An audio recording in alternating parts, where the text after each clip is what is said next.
तो आपने देखी होगी, जिसमें इसरो चीफ के सिवन भावुक हो जाते हैं और प्रधानमंत्री उन्हें हौसला बंधा रहे हैं। के सिवन भावुक हो गए हैं क्योंकि चंद्रयान 2 मिशन के आखिरी चरण में लैंडर विक्रम ने क्रैश लैंडिंग की थी, जिसमें ये तबाह हो गया था और चंद्रमा पर सॉफ्ट लैंडिंग करने का भारत का सपना पूरा होते होते रह गया। इस घटना के करीब 4 साल बाद एक बार फिर से इसरो चंद्रमा पर सॉफ्ट लैंडिंग का प्रयास करने जा रहा है। मिशन चंद्रयान 3 लॉन्च किया जा चुका है।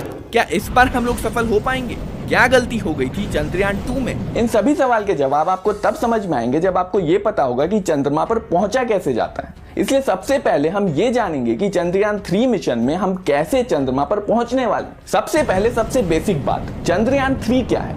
क्या ये कोई रॉकेट है या कोई स्पेसक्राफ्ट है? देखो, चंद्रयान 3 नाम है इस पूरे मिशन का और मिशन है चंद्रमा की सतह पर सॉफ्ट लैंडिंग करके चंद्रमा को एक्सप्लोर करना। किसी भी स्पेस मिशन में मेनली 2 पार्ट्स होते हैं। एक होता है रॉकेट, जिसे कैरियर या लॉन्च व्हीकल भी कहा जाता है, और इस केस में जो रॉकेट यूज किया गया है वो है LVM-3 यानी कि लॉन्च व्हीकल मार्क 3।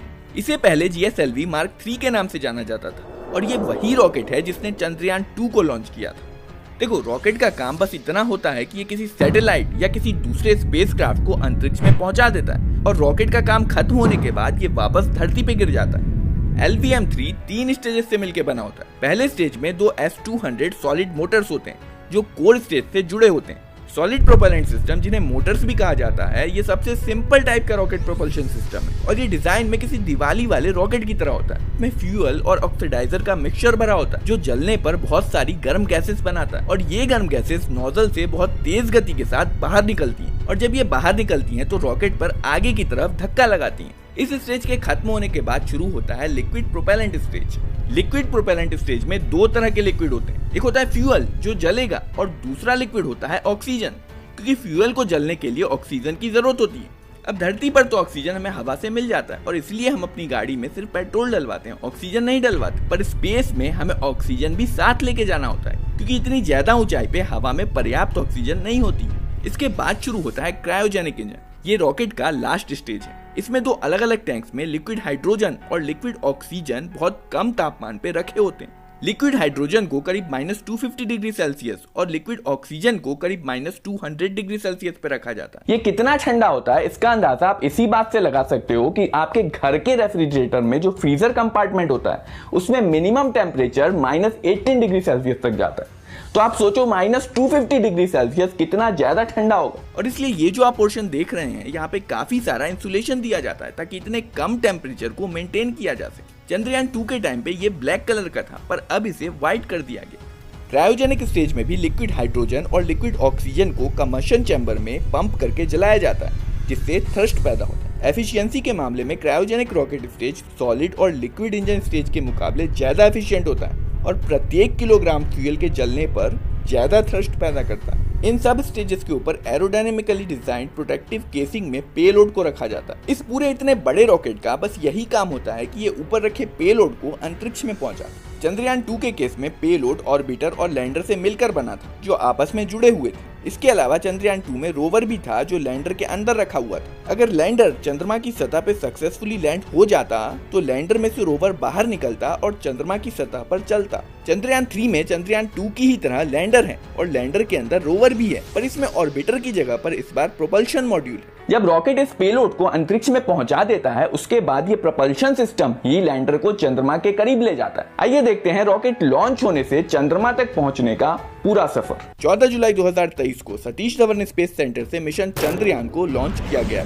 लॉन्च होने के बाद रॉकेट का पहला स्टेज जो कि सॉलिड बूस्टर स्टेज है शुरू हो जाता है। रॉकेट धरती की सतह से ऊपर उठने लगता है। एक बार लॉन्च टावर पार हो जाने के बाद रॉकेट की दिशा बदलने के लिए नोजल्स थोड़ा घूम जाते हैं और रॉकेट धीरे धीरे हल्का सा पृथ्वी की सतह की तरफ झुकने लगता है। यही कारण है कि अगर आपने कभी रॉकेट लॉन्च का वीडियो देखा होगा तो आपने नोटिस किया होगा कि शुरुआत में तो रॉकेट सीधा सीधा ऊपर जाता है लेकिन बाद में जाकर के वो हल्का सा धरती की सतह की तरफ झुकने लगता है। पर अगर रॉकेट को अंतरिक्ष में ही जाना है तो उसे तो सीधा सीधा ऊपर जाना चाहिए।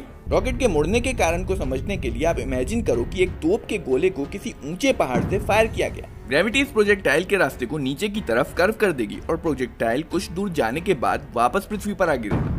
लेकिन पृथ्वी के गोलाकार होने के कारण प्रोजेक्टाइल फ्लैट सरफेस के मुकाबले ज्यादा दूरी तक जाएगा। अगर गोले को इससे भी ज्यादा पावर से फायर किया जाए तो प्रोजेक्टाइल और भी ज्यादा आगे जाके गिरेगा और पृथ्वी पर वापस गिरने में इसे और भी ज्यादा समय लगेगा।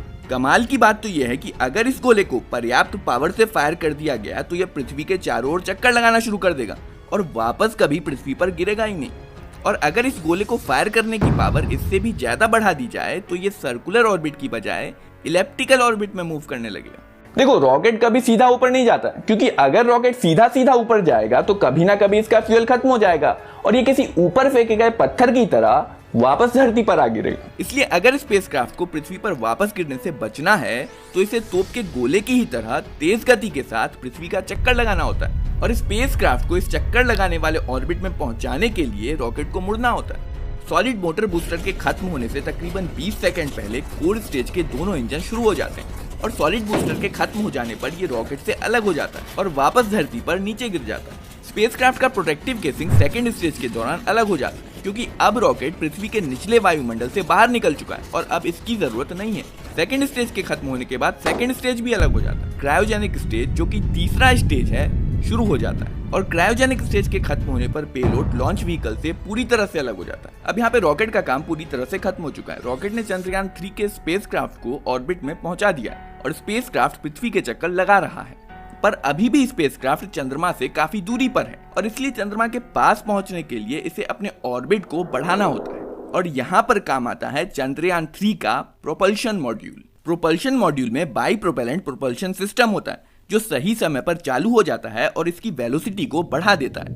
वेलोसिटी के बढ़ जाने से इसका ऑर्बिट लंबा हो जाता है और इस ऑर्बिट के लंबा करने के प्रोसेस को मैन्यूवर्स कहते हैं। एक के बाद एक कई मैन्यूवर्स किए जाते हैं और ऑर्बिट की लंबाई को बढ़ाया जाता है और फाइनली जब चंद्रमा सही पोजीशन पर आ जाता है तब spacecraft earth moon transfer orbit में चला जाता है और जब ये चंद्रमा के काफी करीब पहुंच जाता है तो चंद्रमा की ग्रेविटी इसे पकड़ लेती है और ये चंद्रमा के चक्कर लगाना शुरू कर देता है। इसके बाद प्रोपल्शन मॉड्यूल के इंजन्स को रिवर्स डायरेक्शन में फायर किया जाता है जिससे इसका ऑर्बिट छोटा होने लगता है और ये चंद्रमा के और करीब जाने लगता है। प्लान के मुताबिक जब स्पेसक्राफ्ट चंद्रमा की सतह से 100 किलोमीटर की ऊंचाई पर पहुंच जाएगा तब लैंडर प्रोपल्शन सिस्टम से अलग हो जाएगा और लैंडर में लगे इंजन रिवर्स डायरेक्शन में फायर हो जाएंगे। अब चूंकि ये जेट रिवर्स डायरेक्शन में फायर हो रहे हैं इसलिए एक प्रकार से लैंडर की ब्रेकिंग का काम करते हैं और लैंडर जो 1600 मीटर प्रति सेकंड की स्पीड से चंद्रमा के चक्कर लगा रहा होता है उसकी स्पीड को घटा करके 3 मीटर प्रति सेकंड की स्पीड के आसपास ले आते हैं और साथ ही इसे पहले से सुनिश्चित की गई जगह पर भी पहुंचना होगा जिसके बाद लैंडर चंद्रमा पर सॉफ्ट लैंडिंग करेगा। अगर लैंडर सॉफ्ट लैंडिंग करने में कामयाब हो जाता है तो लैंडर में से रोवर बाहर निकलेगा और चंद्रमा के एक दिन जो पृथ्वी के 14 दिनों के बराबर होता है इतने समय तक चंद्रमा की सतह को एक्सप्लोर करने के अलावा कई सारे एक्सपेरिमेंट्स भी करेगा। पर सवाल ये है कि क्या चंद्रयान 3 चंद्रमा पर सफलतापूर्वक लैंड कर पाएगा? नमस्कार दोस्तों, मेरा नाम है आशुतोष और इस सवाल का जवाब जानने के लिए हमें समय में थोड़ा पीछे जाना पड़ेगा। 6 सितंबर 2019 लाखों लोग अपनी टीवी स्क्रीन पर इसरो के कंट्रोल रूम का ये सीन देख रहे थे।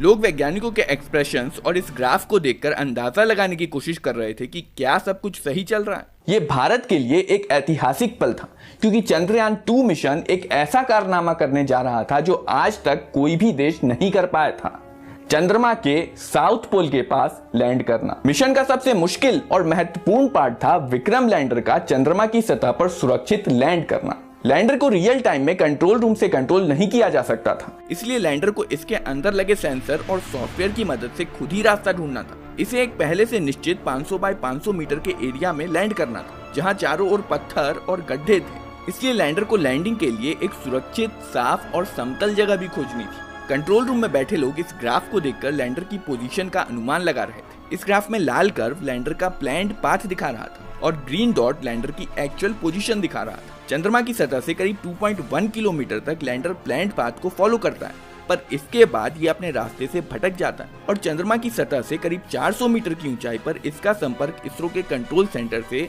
टूट जाता है। लैंडर ने चंद्रमा पर क्रैश लैंडिंग की थी जिसमें लैंडर और इसमें मौजूद रोवर दोनों तबाह हो गए थे। चंद्रयान 2 को कुछ लोग फेलियर समझ रहे हैं, पर यहाँ पे आपको ये बात समझनी होगी कि भले ही चंद्रयान का लैंडर सॉफ्ट लैंड नहीं कर पाया, पर गड़बड़ी कब आई? गड़बड़ी आई लैंडिंग के लास्ट फेज में, जब लैंडर चंद्रमा की सतह से मात्र 2.1 किलोमीटर की ऊंचाई पर था। चंद्रयान 2 में इससे पहले सब कुछ प्लान के मुताबिक ही हुआ था और इसीलिए इसरो के मुताबिक ये मिशन 98% तक सक्सेसफुल रहा था। तो चंद्रयान 2 में हमने लैंडर और ऑर्बिटर को चंद्रमा के ऑर्बिट में पहुंचा दिया और फिर उस ऑर्बिट को सफलतापूर्वक छोटा करके 100 किलोमीटर के दायरे में भी ले आए। इसके बाद ऑर्बिटर लैंडर से अलग भी हुआ और वो ऑर्बिटर आज भी चंद्रमा के चक्कर लगा रहा है और वैज्ञानिकों को महत्वपूर्ण जानकारी दे रहा है। तो समस्या बस लैंडिंग के आखिरी फेज में आई जब लैंडर चंद्रमा की सतह से 2.1 किलोमीटर की ऊंचाई पर था। इसलिए इतना तो तय है कि हमें जो कुछ भी सुधार करने थे वो करने थे लैंडर में।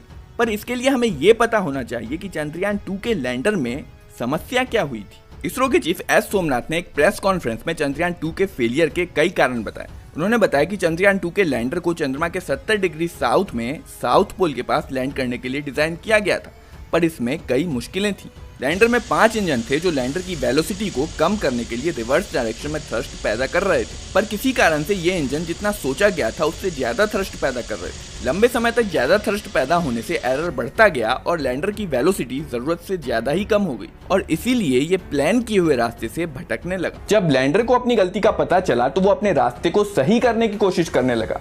वो बहुत जल्दी से मुड़कर सही रास्ते पे जाना चाहता था, पर लैंडर के सॉफ्टवेयर में इतनी तेजी से टर्न लेना अलाउ ही नहीं था। इसके अलावा एक और समस्या थी, लैंडर को लैंडिंग साइट पर पहुंचना था जो अभी भी काफी दूरी पर थी। लैंडर को पहले से निर्देश दिए हुए थे कि उसे 500 बाय 500 मीटर के लैंडिंग साइट पे ही लैंड करना है, पर लैंडर ऑलरेडी चंद्रमा की सतह के काफी करीब था। सॉफ्ट लैंडिंग करने के लिए इसे अपनी वेलोसिटी घटानी थी, पर लैंडिंग साइट पर पहुंचने के लिए इसे अपनी वेलोसिटी बढ़ानी थी।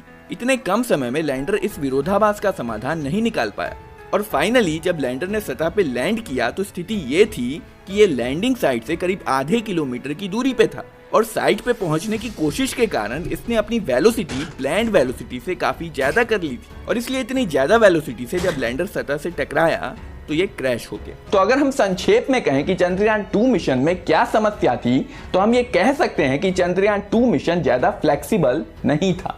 मतलब ये कि अगर कोई एरर आता है या मिशन वैसा परफॉर्म नहीं करता जैसा उसे परफॉर्म करना चाहिए था तो ऐसी सिचुएशन को हैंडल करने की चंद्रयान की क्षमता काफी लिमिटेड थी। चंद्रयान 2 का डिजाइन सक्सेस बेस्ड डिजाइन था, यानी कि अगर चंद्रयान 2 को सक्सेस होना था तो उसे सब कुछ प्लान के मुताबिक ही परफॉर्म करना था। उसमें गलती की बहुत कम गुंजाइश थी। इस पूरी घटना को इसरो की टीम ने बहुत डिटेल में स्टडी किया और चंद्रयान 3 में काफी सुधार किए गए और इस बार चंद्रयान 3 को डिजाइन करते समय जो अप्रोच लिया गया है वो है फेलियर बेस्ड डिजाइन।